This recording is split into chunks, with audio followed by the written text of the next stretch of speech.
It's the Locked On Podcast Network, your team every day.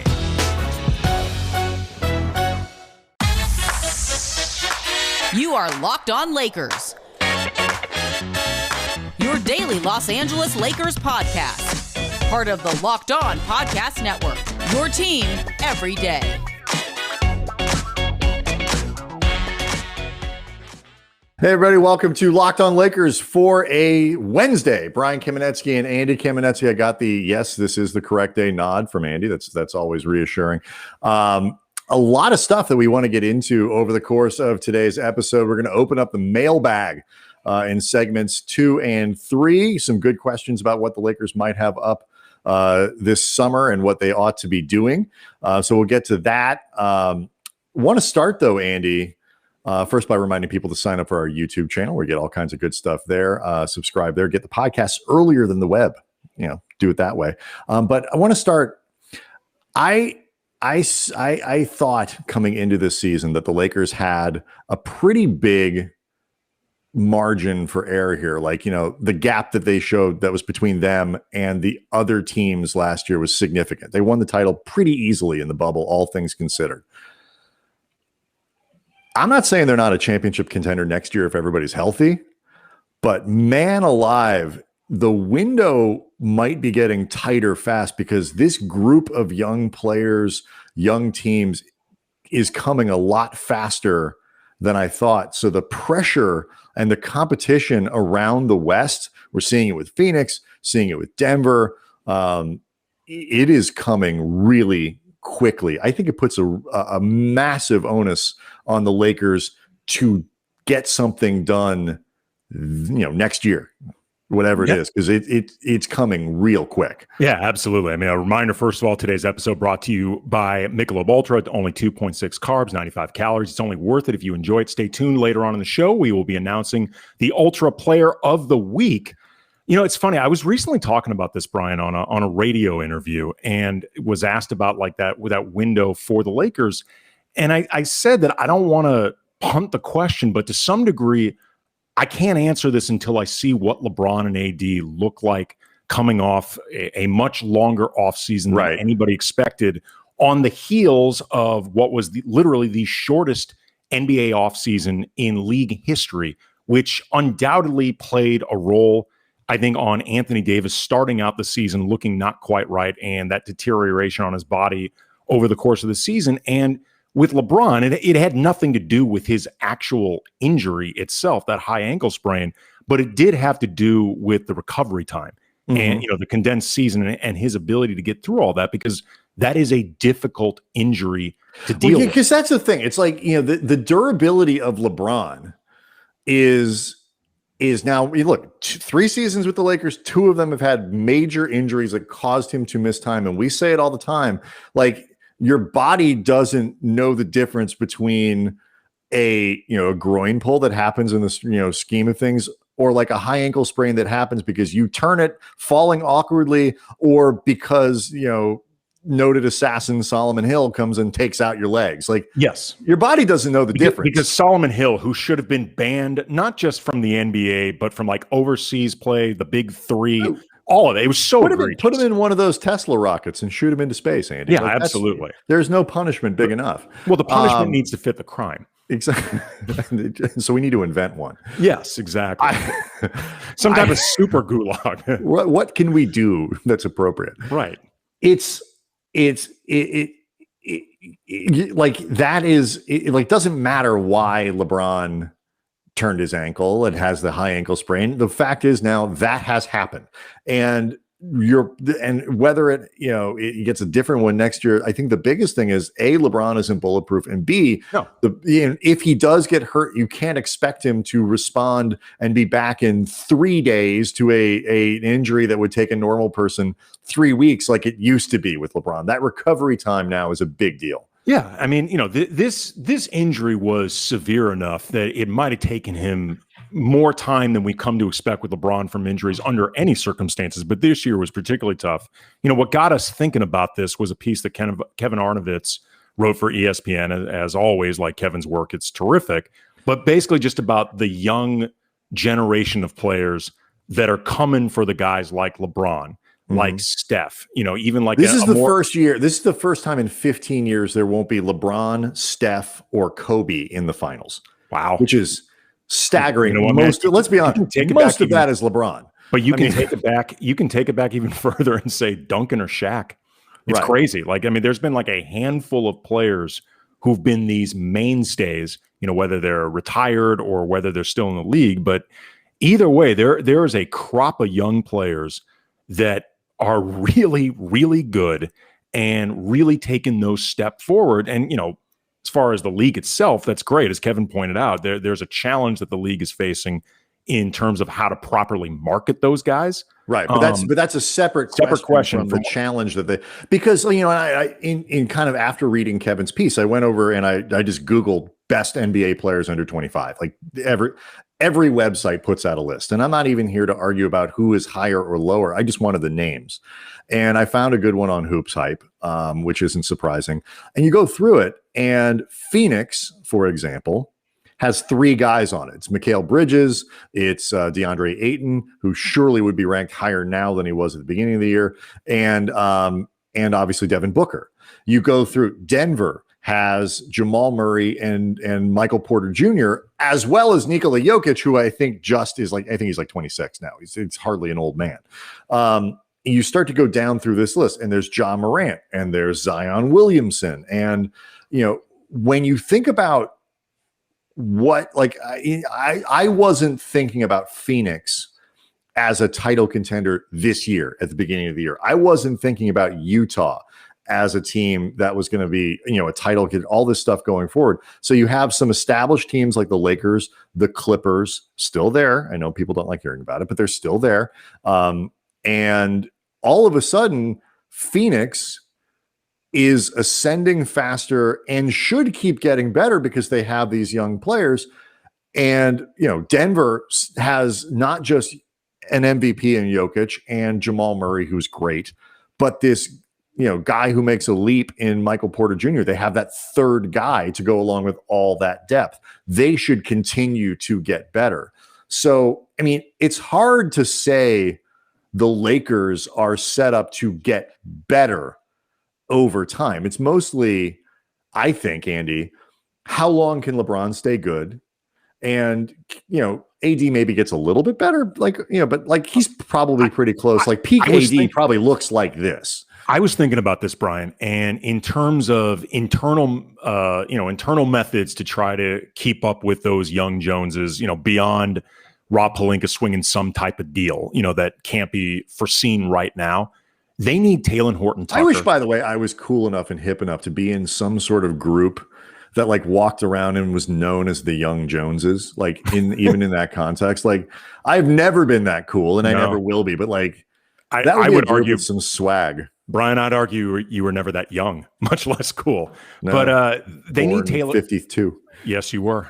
They need Talen Horton-Tucker to make the type of leap that Andrew Bynum took heading into his third year. Because remember, Andrew Bynum, that offseason heading into his third year was the offseason that Kobe spent demanding trades to any media outlet that would listen, which, by the way, was all of them. That was the same offseason that he was in a parking lot getting filmed, telling total randos that they needed to ship Andrew Bynum's ass out for Jason Kidd. A great player, Kobe. Bad.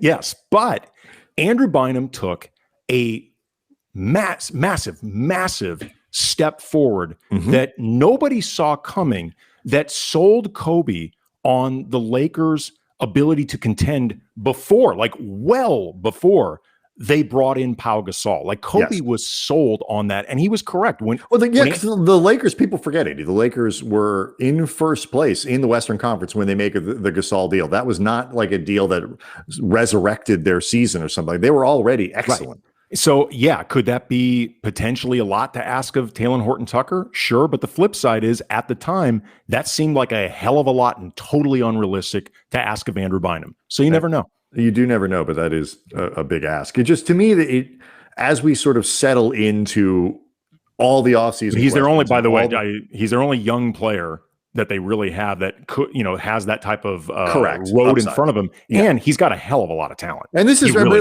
but it gets to, this is going to be becoming one of our questions: is how much do you spend on him? I mean, he's not even guaranteed to be back on the team next year.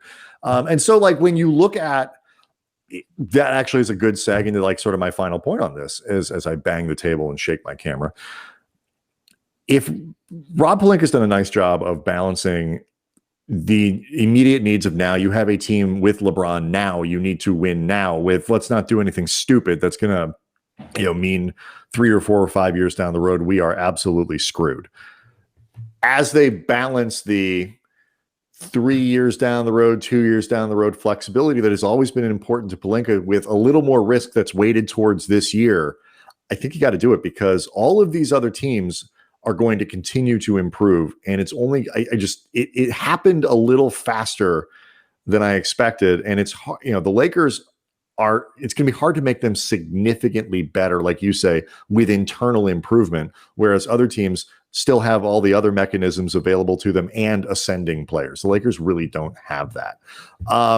One of the players that people hoped would be ascending and maybe has plateaued, Kyle Kuzma.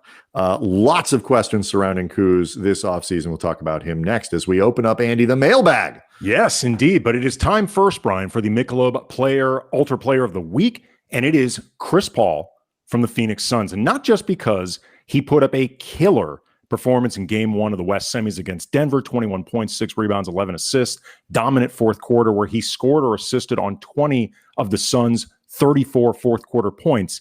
It's because, Brian, with every game the Suns win, Laker fans can feel a little bit better about what happened in the first round against They can Phoenix. have a little more. They have a little more joy. I'm being a little more serious. joy. No, it's true. The better Phoenix does, the better Lakers fans can feel. It's true. I always want my teams, in this particular case, the Lakers, to lose to the eventual champs if they're going to lose it all. And it's happened, by the way, with the Lakers over the years. 2003 against San Antonio, 2011 against Dallas. Takes away a bit of the sting. Plus, the Suns, this team exemplifies joy, passion, happiness in the way they play. They are, objectively speaking, really fun to watch. They remind me a lot of the 2020 Lakers. Except Chris Paul is down joyous. He's more bitches about everything. But that's everybody else very joyous. Yeah, but man, the overall effect from Chris Paul. Yeah, and I get joy out of watching them. Yeah, exactly. Michelob Ultra, only 2.6 carbs, 95 calories. Remember, it's only worth it if you enjoy it. Joy creates success. Enjoyment isn't the end game. It's the whole game.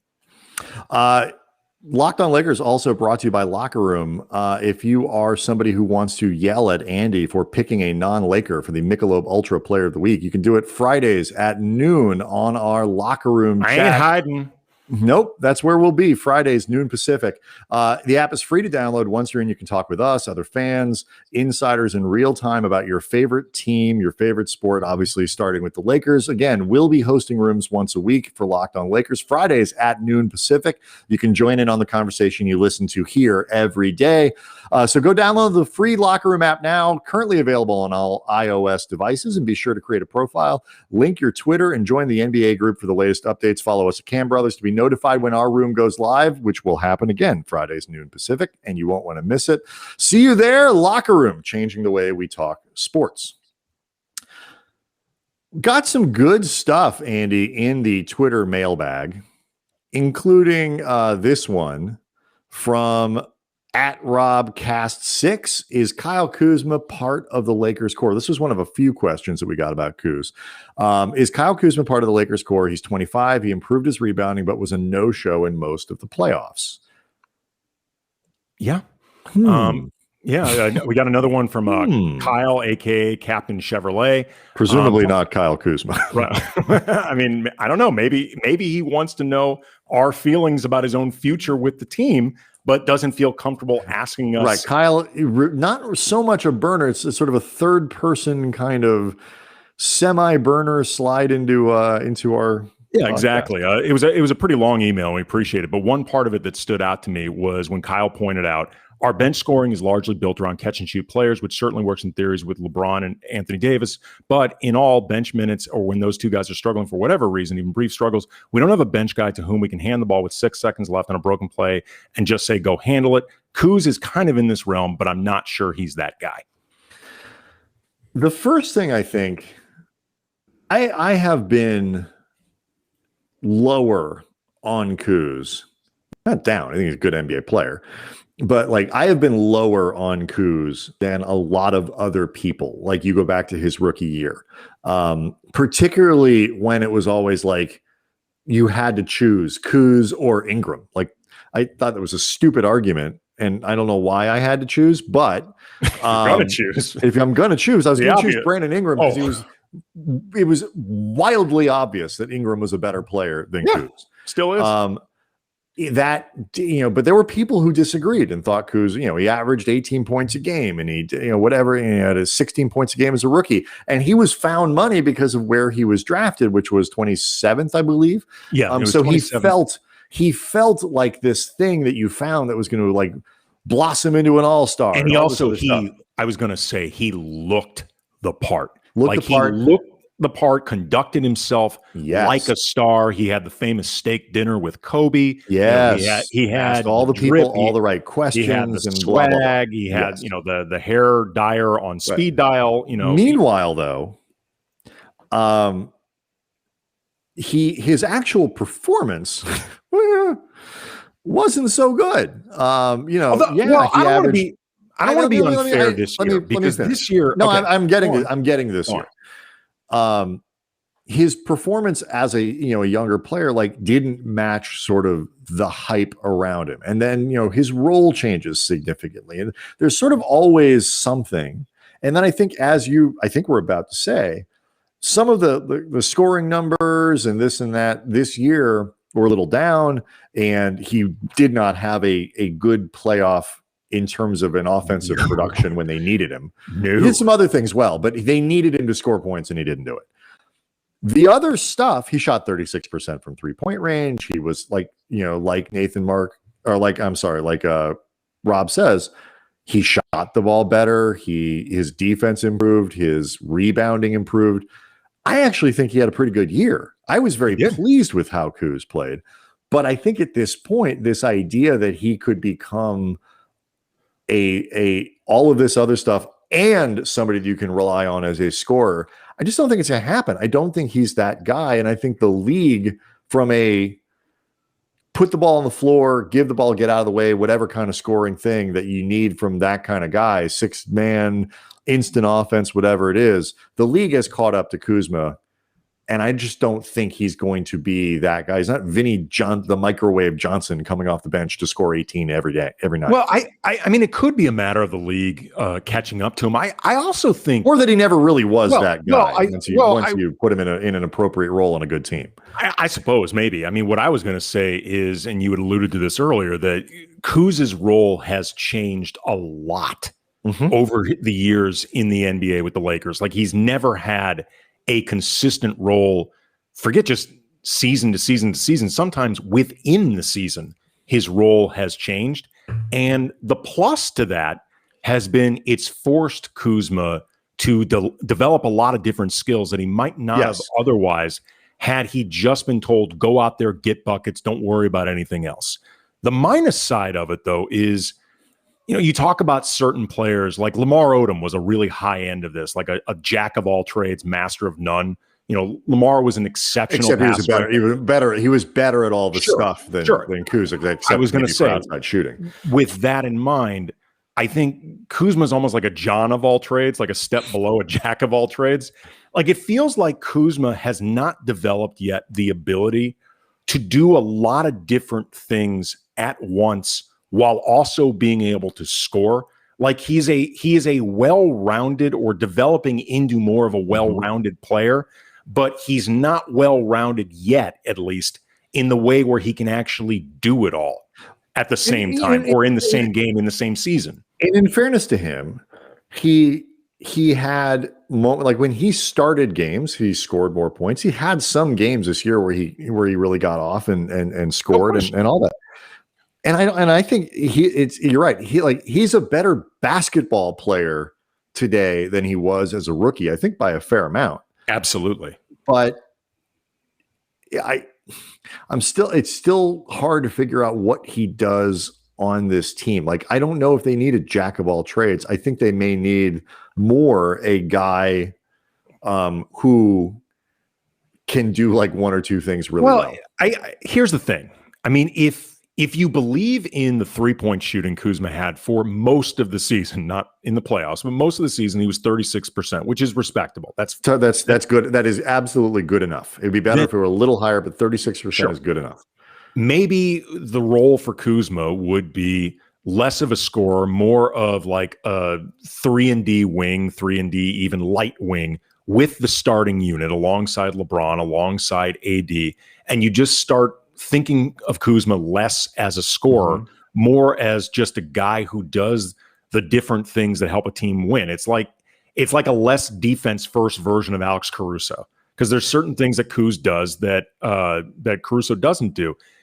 In answering, though, the original questions that we got in this segment, if you're asking me who I think that guy is with the Lakers, at least as currently constructed, the answer is Dennis Schroeder. That's actually who should be. Right, but you go back. We have the real core question they asked is Kyle Kuzma part of the core? No, I understand that, and I think I answered that in terms of being perhaps a 3-and-D-ish type player. I think the answer to that question. I think now the guy, you're right, the guy who's supposed to do the things we thought Kuz would do is Schroeder. Right. But in terms of somebody who is a foundational core piece of what this is going forward, I think the answer depends a lot on what the rest of the league sees as his value, because I don't think untouchable. No, God, no. Nobody. I mean, look, if somebody calls me and says, do you want to trade, Nikola Jokic for Anthony Davis? Sure. Nobody's untouchable, but I think it's his foundationalness is, I think, dependent a lot on what you can get for him, because at $13 million, which I think is a very good number for the Lakers, I don't think he's overpaid at $13 million for what he does and what he contributed. He's also in that perfect sweet spot for you package him with one other thing or two other things, and you can get a really good player back who might be more useful. So while I think the Lakers would be more than happy to keep him for the next 3 seasons on that deal that they signed, I also think that they would move off of him in a heartbeat if they thought they could, make what could be, it's not going to be hard to improve this team. And his contract and his talent is one of the only still marketable things they have. But how much value he has across the league, I think, is a wide open question. I have no idea. Today on the road to the finals, our NBA playoffs coverage brought to you by Michelob Ultra. It's only worth it if you enjoy it. And at 2.6 carbs, 95 calories, we can all enjoy the games a little more this season. Look, that proverbial road for Kyle Kuzma, in a lot of ways, it's just how much do you want to travel it with him? Because he obviously has utility and value on this team. And it's pretty clear Frank Vogel trusts him in moments that matter. He's in ways that nobody would have expected before. Sure. Right. He's proven himself trustworthy. Is he a mandatory part of the core moving forward? No. But do I think he could be still part of a Lakers contending team over the next 3 years? Yeah, sure. Oh yeah, I don't think there's no hurry to get rid of him. He's just not somebody that you look at and say he has to be, and that's the difference. All right, let's keep the mailbag open in our next segment, looking at the rotation this year and whether or not the Lakers actually had too much depth. Kind of an interesting question. We'll do that next. Locked On Lakers brought to you by Theragun. Don't let the stress of daily life weigh on your body, whether you're an elite athlete or somebody like me, an average athlete, but an elite podcaster just trying to get through the day tension-free. Theragun can help. Theragun, a handheld percussive therapy device, releases your deepest muscle tension using a scientifically calibrated combo. Don't Theragun your face. Depth, that's speed. Just because you're a podcast, don't be Theragunning your face. I don't think that's what it's for. Elite, man. I need all that combo of depth, speed, power, but it's as quiet as an electric toothbrush. I could use it while doing this podcast, and you would never hear it. The Gen 4 Theragun gets to the source of pain by releasing tension using Theragun's signature percussive therapy, goes 60% deeper than vibration alone. Theragun app even learns from your behavior and suggests guided routes. We have one of these things, by the way. Yeah, so do we. House. Don't use it on your face. We love it. Don't use it. It's not made for your face. For your podcasting muscles, Andy. Hell, it's a game changer. It's a fantastic machine. Go buy 1, buy 3, but don't use it for your face. Theragun, trusted by 250 professional sports teams like Real Madrid, elite athletes like Paul George, boo, DeAndre Hopkins, Maria Sharapova, hundreds of other customers, and elite podcasters like me. Right. None Try of them use it on their Theragun face. for 30 days, starting at only $199. Go to Theragun.com/lockedon right now. Get your Gen 4 Theragun today. Again, game changer. That's Theragun.com/lockedon, Theragun.com/lockedon. Locked On Lakers also brought to you by BetOnline, the fastest and easiest way to bet on all your sports action. Baseball season in full swing, the NHL playoffs, the NBA playoffs, all the playoffs are all going on. Get the latest news, odds, and information that you need for all of your sporting needs, including UFC and MMA. Those are very popular things that I don't pay attention to. Before the next pitch, head over to BetOnline on your laptop or mobile device. Check out all the great sign-up bonuses, contest information. Don't sit on the sidelines anymore. This is your chance to get in the game. 50% off. Welcome bonus on your first deposit when you use the promo code Locked On. Again, 50% welcome bonus on your first deposit when you use the code Locked On. Bet Online, your online sportsbook experts. Before we go, Andy, let's do one more thing from the mailbag. This from the Nathan Mark, our friend in New Zealand. Did the Lakers have too many guys who deserved and maybe expected a rotation spot this season? That, to me, is a two-part question where deserved and expected are doing different kinds of work and have different answers. But your thoughts? Well, I mean, it's an ironic question given that the playoffs featured an incredibly thin team, really low on dudes, much less one stepping up to overcome the lack of depth. Like, it's hard to really name a standout player for the Lakers in the postseason in general. Right. I think it's a question kind of on two fronts, because in terms of what I think Nathan may be getting at, I mean, I suppose there's the idea of, did Frank Vogel have too many options in front of him and therefore couldn't land on the proper rotation? I don't think that was really the case. I mean, you can disagree with me, but I don't think that he was basically dealing with like the rotation version of the Cheesecake Factory menu where, there's just so much crap on it and you can't decide what you want. I would love to. I think the Lakers would have been benefiting from the cheesecake. There is not a lot on that menu that I don't think is good. Well, that's a solid rotation. But it can but it can leave you paralyzed. Like you can spend 3 hours in the Cheesecake Factory. I just thought you meant that there was a lot of too much stuff. No. Like a lot of it wasn't good. There was a lot of options, but none of it's good. That would be more like the Olive Garden. No, I meant there's so many options. And Applebee's. Brian, it's 6 pages long. And I don't want any of it. Brian, shut up. There's two people Locked On Network just lost as sponsors. Thanks a lot. I meant more the Cheesecake Factory can be paralyzing in the sense it takes too long to decide what you want. Like, you can spend 3 hours in there, not decide what you want, and finally they tell you, we need that table. Right. But the good news is, if you can finally settle on one thing, you can eat it for 3 days. Right. I don't think that was the case for Frank Vogel. What I think Nathan could be getting at is the idea of, basically, were guys unhappy with their role because there were so many people to keep happy, and what was the effect of that unhappiness? If you ask me, were there people unhappy with their role? The answer is yes. I mean, Trez made it pretty clear he was often very unhappy with the way he was used. Marc Gasol wasn't always thrilled with the way he was put out there. But did it actually affect what happened on the court? I think the answer is no. Yeah, I don't think it really did. The more I think about it, I think they had. Say what you will about Trez's dissatisfaction. That dude busted his ass whenever he was out there. It's so hard to. It's really hard to judge this thing, because these pieces are only designed and only supposed to be there with LeBron James and Anthony Davis, and Markieff Morris, who I don't think is that. I mean, kudos to him. He's had a great NBA career and all that. But like, relative to other players, like, he's not a great player. He is a guy with shortcomings. He played poorly, I think, overall this year. He had a bad year. But they have a bunch of guys who are sort of very role player. And when you take away the thing that they're all supposed to orbit around, it gets difficult to evaluate what they're supposed to do. Wes Matthews had a bad season for much of the year, or at the very least was up and down. It was hard to figure out what to do with some of these guys. I mean, Ben McLemore is not a responsible person's basketball player. I read somebody today, like, one of the guys, and we'll do obviously a ton on free agency going forward, that, the Lakers might want to look at to solve this shooting problem is our old friend Reggie Bullock. And like in my head, like Reggie Bullock is Ben McLemore for grownups. Like basically is sort of how I think of that. Good dude on top of the way excellent guy. But he's Ben McLemore for grownups. Yeah. Like players, they need players who, if not overall, are higher skilled. They need players who are more skillful at the one thing.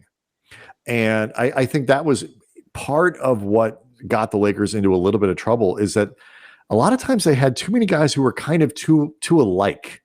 Like not enough guys, like they couldn't really shoot, or they had some of the same defensive problems or whatever. Well, they had guys who were supposed to be shooters. What they did not have, and I mean, I guess it was in some ways supposed to be West this season, and it just didn't happen.